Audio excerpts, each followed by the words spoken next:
20 years ago, spanking your child was not even an issue. People just did it. It seemed to be the form of discipline that was most effective when the typical first warning didn't work. Today, spanking has become a major issue of our society. Some states have even tried to make it illegal to spank your child. Many more people than used to view spanking as child abuse, and if a parent spanks a child in public, they are likely to get stared at, have something said to them, or sometimes even report the parent for abuse. Having been spanked a few times as a child, I do not think that spanking is a bad thing when used properly and in moderation. Now, with a child of my own to raise, I still view spanking as acceptable. Every parent has the right to discipline their child as they see fit. And by saying that a parent cannot spank their child is taking away a part of parenting. Spanking is just another form of discipline. Today I want to show you how spanking your child is okay by showing you how spanking gets the point across, how studies have shown that it does not cause developmental harm, and how it builds character. Spanking gets the point across and lets the child know that you mean business. The American College of Pediatrics even says that spanking is okay when used properly. I'm sure all of us have at one point or another seen a parent counting to 5, waiting for the child to stop doing whatever they are doing and to listen to them.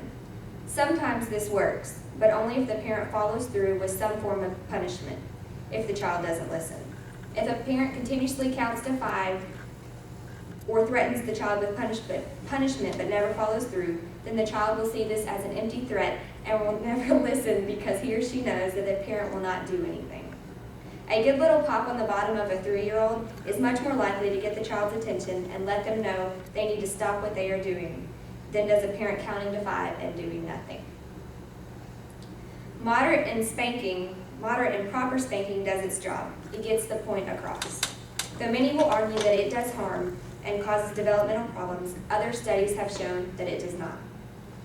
It is crucial to the studies done on spankings to understand that many of the studies done on spankings lump every parent who spanks into the same category, no matter the degree of spanking that is done. They then state how spanking is wrong and how it is considered abuse. However, it is important to note that there is a difference between those that spank moderately and properly and do so in order to show their children discipline, and those who spank to show their children who is boss and use excessive force. The point of spanking is not to hurt the child. Dr. Diana Barbrand of the University of California, Berkeley, says that her studies have shown that an occasional swat does not affect a child's emotional and social development. She conducted a study of 100 middle-class families in California and categorized them into different zones. Once this was done, she removed the parents in the red zone, which were the parents whose intensity was rated high according to her parent disciplinary rating scale, which rated parents on their strategies for using discipline. After these parents were removed from her sample, so were most of the correlations between spanking and long-term harm to children. While she herself does not advocate spanking, she argues that a swat in the context of good child rearing is acceptable and does not cause any harm. As children grow up, we want them to understand and value the effects of proper discipline. Proper spanking not only doesn't affect the child's development, but it helps to build character and instill that discipline that is so vital in today's society. When you follow through with punishment, in this case spanking, it allows your children to learn to respect you, to obey you when you tell them something, and that no means no. Too often we shy away from spanking because we want to be friends with our children and don't want them to hate us.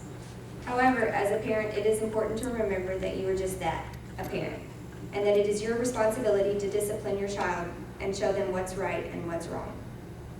Don't worry about your children being mad at you or hating you. In most cases, they will have forgotten about it by the next day. It is important, though, to sit down with your child at some point after they have been punished and explain to them why you did what you did and that you love them.